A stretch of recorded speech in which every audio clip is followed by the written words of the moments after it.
تو والدین کے معاملے میں بات عرض کر رہا تھا کہ شریعت نے اتنا بڑا حق بیان کیا ہے والدین کا. آپ صلی اللہ علیہ وسلم نے ارشاد فرمایا کہ والدین اگر بیوی کو طلاق کا حکم دیں تو والدین کے کہنے پر بیوی کو طلاق دے دو. یہ حدیث ہے.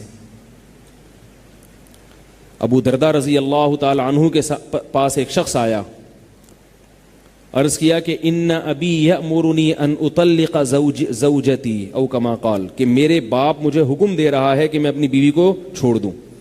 حضرت ابو درداء نے کیا فرمایا؟ فرمایا سمعت النبی صلی اللہ علیہ وسلم, میں نے محمد صلی اللہ علیہ وسلم کو یہ کہتے ہوئے سنا, رضا الرب فی رضا الوالد وسخط الرب فی سخط الوالد, خدا کو رب کو خوش کرنا ہے تو باپ کو خوش رکھو, رب کو ناراض کرنا ہے تو باپ کو ناراض کرو. کیا مطلب؟ باپ اگر کہہ رہا ہے تو اس کو چھوڑ دو. حضرت عمر رضی اللہ تعالی عنہ نے اپنے بیٹے کو کہا کہ بیوی کو طلاق دے دو. انہوں نے نبی سے پوچھا, آپ صلی اللہ علیہ وسلم نے فرمایا باپ کی اطاعت کرو. تو جو باپ کا حکم ہے ماں کا بھی وہی ہے. البتہ اس میں آج کل علماء کہتے ہیں کہ جلد بازی سے کام نہ لے, پہلے پوری بات علماء کے سامنے رکھ دے, کیونکہ بعض دفعہ باپ اور ماں کی طرف سے زیادتی بھی ہوتی ہے. امام اس سے پتہ چلتا ہے کہ حدیث جو ہے نا, حدیث سمجھنا یہ مجتہدین کا کام ہے, ہر آدمی کا کام نہیں ہے. یہ جو لوگ کہتے ہیں نا ہر مسئلہ خود حدیث سے نکالو, غلط ہے, نہیں نکال سکتے آپ, اجازت نہیں ہے آپ کو. فقہی مسائل آپ خود حدیث سے نہیں نکال سکتے, اس کی قطعاً اجازت نہیں ہے. حالانکہ حدیث میں نہیں ہے کہ باپ اگر غلط ہے یا صحیح ہے, حدیث میں تو مطلق ہے, باپ حکم دے تو چھوڑ دو بیوی کو. لیکن ہم جب مجتہدین سے پوچھتے ہیں تو امام احمد ابن حنبل کے پاس ایک شخص آیا, اس نے کہا کہ میرا باپ کہہ رہا ہے کہ میں اپنی بیوی کو طلاق دے دوں, کیا میں دے دوں؟ امام احمد نے فرمایا نہیں. اس نے فوراً حدیث سنائی, نبی نے تو حضرت عمر کے بیٹے کو کہا تھا کہ باپ کی اطاعت کرو. تو امام احمد نے بڑا پیارا جواب دیا, فرمایا حل ابو کا مثل عمر, کہ تمہارا باپ بھی عمر جیسا ہے بھائی. نبی نے جو کہا تھا وہ عمر کے بیٹے کو کہا تھا. نبی کو یقین تھا کہ عمر اپنے بیٹے کو اگر کہہ رہے ہیں کہ بیوی چھوڑ دو تو غلط نہیں کہہ رہے. اسی طرح ابراہیم علیہ السلام نے اپنے بیٹے کو حکم دیا تھا کہ بیوی کو طلاق دے دو.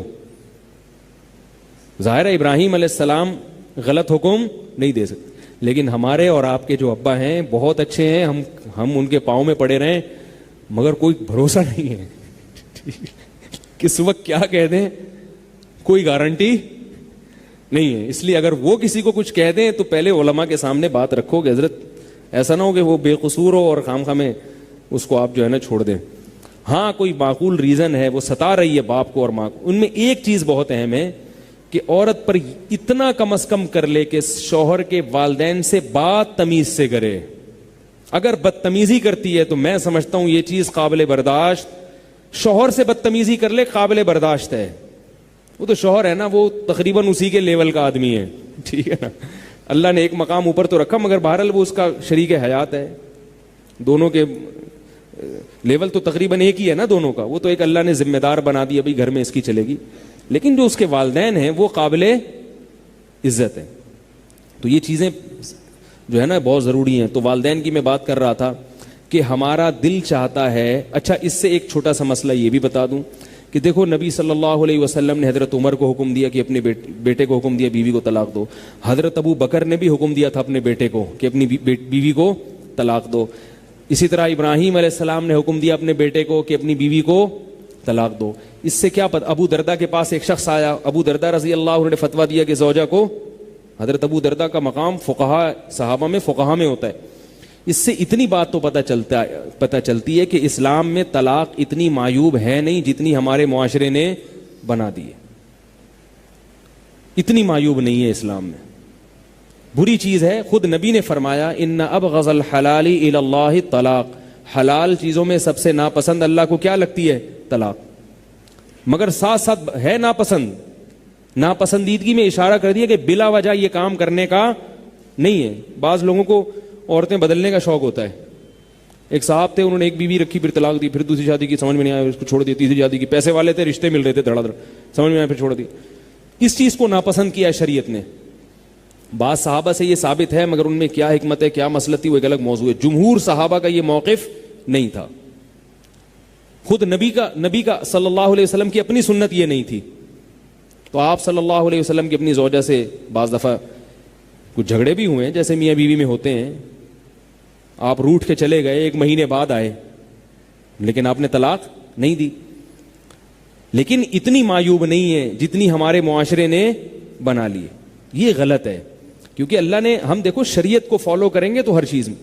کچھ دن پہلے میں ایک نکاح پڑھایا میں نے, وہ لڑکی طلاق یافتہ تھی اور ہمارے خاندان کی تھی. اس کا کہیں میں نے نکاح پڑھایا تو میں ٹیکسی میں جا رہا تھا, ایک ٹیکسی پکڑی میں نے, ڈرائیور تھا پٹھان. اب راستے میں میری کالز آ رہی ہیں, میں مسائل کا جواب دے رہا ہوں, تو اس پٹھان نے بولا وہ تم مفتی ہے, مولوی ہے؟ میں نے کہا ہاں. تو اس کو اندازہ ہوا نا فون پہ میری بات چیت سے, تو پھر اس نے بھی مسئلے پوچھنا شروع کر دیے. میں نے کہا چل بھائی تو فری میں. تو اب جب میں وہاں گیا, میں نکاح پڑھا کے اسی ٹیکسی میں واپس آیا, ہمارے رشتے دار خاتون تھی وہ, تو کہنے لگا کیا کون تھی یہ کیا تھا؟ میں نے کہا طلاق یافتہ لڑکی تھی. تو کہتے ہیں اوئی خواہ تمہارا جو مہاجروں میں یہ جو طلاق کا رواج ہے بہت اچھا رواج ہے. میں نے کہا یہ کیا کر رہا ہے بھائی, ورنہ تو کہتا ہے کہ تمہارے مہاجروں میں جو طلاق کا رواج ہے یہ بہت گندا رواج ہے, یہ کہنا چاہیے تھا نا. لیکن وہ کیا کہہ رہا ہے, یار یہ تم لوگ کے یہاں بہت اچھا رواج ہے. یعنی اس لڑکی کو طلاق ہوئی ہے پھر دوبارہ شادی. میں نے کہا کیوں؟ کہہ رہے یار ہمارا بیوی سے ہمارا شادی ہوا, ہمارا پورا زندگی خدا قسم برباد ہو گیا.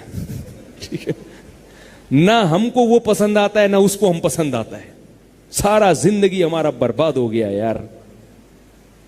تو میں نے کہا پھر دوسری کر لیتے. کہہ رہا دوسری شادی بھی نہیں کرنے دیتا یار ہمارا. میں نے کہا اس کو چھوڑ دیتے. کہہ رہا وہی تو بولتا ہے اس کو نہیں چھوڑ سکتی ہم, اس کو ہم نہیں چھوڑ سکتی. کہہ رہے ہمارا خاندان میں پٹھانوں میں طلاق نہیں ہے. تو وہ مجھے اس کا اسٹائل بڑا اچھا لگ رہا تھا. تو بات اس نے یہاں سے شروع کی, تمہارا مہاجروں میں یہ بہت اچھا رواج ہے.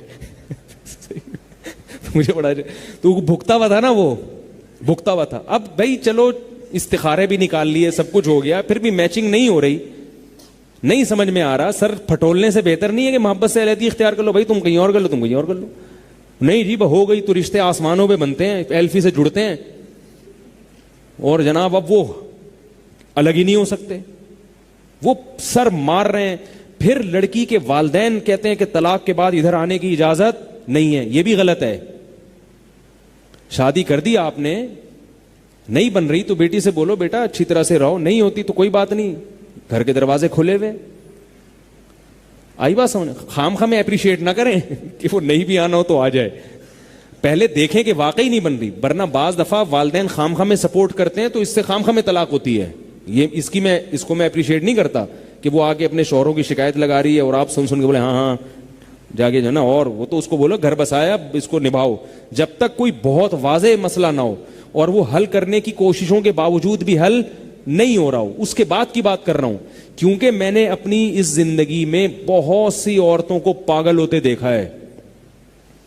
انہوں نے طلاق نہیں لی, سسرال میں ان کو ذہنی طور پر اذیت مل رہی تھی تو وہ نفسیاتی پاگل ہو گئی, ڈپریشن کی گولیاں کھا رہی ہیں, اور نتیجہ پھر بھی طلاق کی صورت میں ہی نکلا.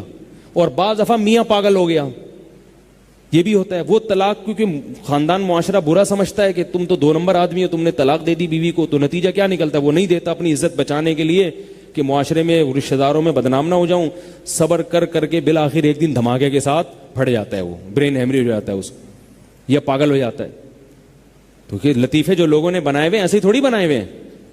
وہ ایک آدمی گیا نا, ایک خاتون گئی اپنے شوہر کو لے کے ڈاکٹر کے پاس, کہنے لگی کہ ڈاکٹر نے, یہ جو ذہنی مریض ہیں, ڈاکٹر نے اندازہ لگا لیا کیوں ہیں یہ.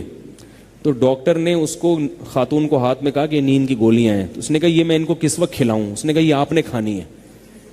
جتنا زیادہ آپ سوئیں گی اتنی جلدی یہ ان کی ریکوری ہوگی. جتنا زیادہ, جتنا آپ جاگیں گی کچھ دنوں میں یہ کومے میں چلے جائیں گے, پھر یہ پولیس سے بھی نہیں اٹھیں گے. سمجھ آ رہی ہے بات؟ ایسا سوئیں گے کہ یہ پولیس بھی ان کو نہیں اٹھا سکے گی. تو یہ دونوں طرف ہوتا ہے. تو بھائی یہاں تک پھر لوگ کہتے ہیں بچوں کا کیا ہوگا, بچوں کا کیا ہوگا. بچے اس طرح سے جو لڑ کے رہیں گے نا, اس سے بچے زیادہ خراب ہوں گے. اور محبت سے الگ ہو جاؤ, عدالتوں میں نہ جاؤ, کسی عالم کو, مفتی کو, کسی بڑے ادارے کو ثالث بنا لو اور مل جل کر بچوں کی تربیت کرو, کچھ بھی نہیں ہوتا. بچپن میں ماں کے پاس رہیں گے, ہفتے میں ایک دن 24 گھنٹے کے لیے باپ کے پاس رہ لیں گے, خرچہ باپ اٹھائے گا. تعلیم کی ذمہ داری کس کی ہے؟ باپ کی ہے. سب ذمہ داری ہیں باپ کی. ماں کے پاس رہیں گے, وہ ہنسی خوشی زندگی گزارو. اور میں نے ایسے کیسز بھی دیکھے ہیں. ایک دفعہ میں کسی کا نکاح پڑھانے گیا, میرا شاگرد ہے وہ. میں نے کہا ابا کہاں ہیں؟ انہوں نے کہا ابا اماں میں تو ہمارے بچپن میں طلاق ہو گئی تھی جب ہم چھوٹے تھے.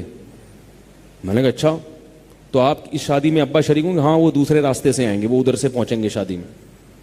میں نے کہا ابا اماں کیسے رہتے ہیں؟ انہوں نے کہا ابا ادھر رہتے ہیں, سامنے والے فلیٹ میں اماں رہتی ہیں.